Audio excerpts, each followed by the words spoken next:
Let's start off this morning with the Guardian newspapers. It has on its front page, Edo decides 2024, people, politics, power, and their godfathers on a warpath.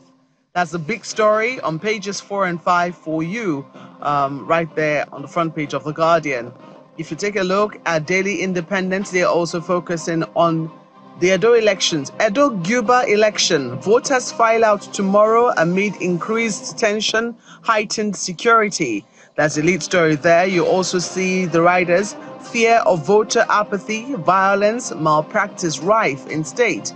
Jonathan asks INEC security operatives to be neutral.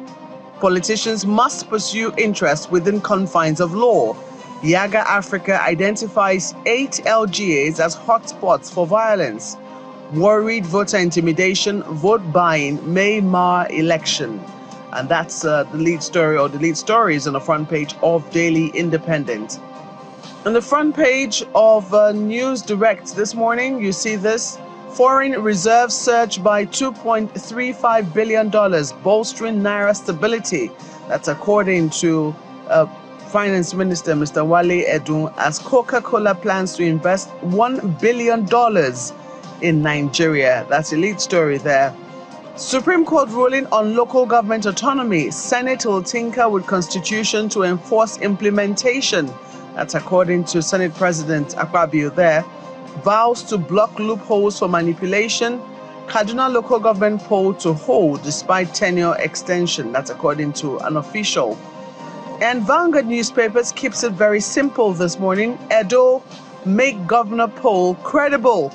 Parties, CSOs, Can, Jonathan, others task INEC police. That's the lead story right there. You also see a number of other stories. Hardship, Nigerians petitioning for the lawmakers' recall. That's according to INEC. This Nigeria, Edo, the big fight. 24 hours to D-Day. APC, PDP, Labour in final push for governorship seat. Yaga seeks prosecution of vote buyers, sellers.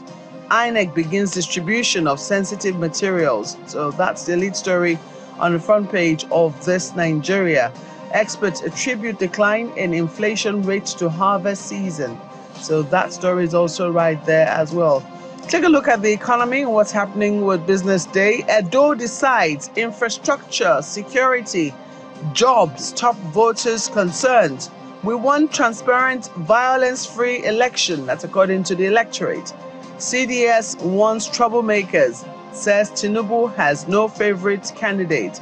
That story is also right there on the front page.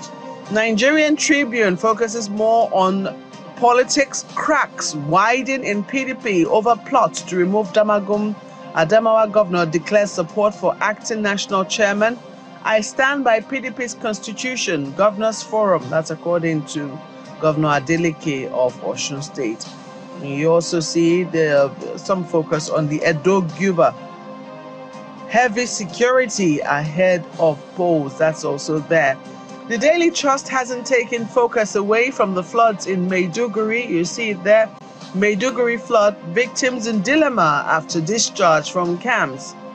Our houses inhabitable, we need support. Will assist to rebuild their homes. That's according to the government of Borno State. Leadership has this. After campaigns, APC, PDP, LP await Edo voters' reply tomorrow.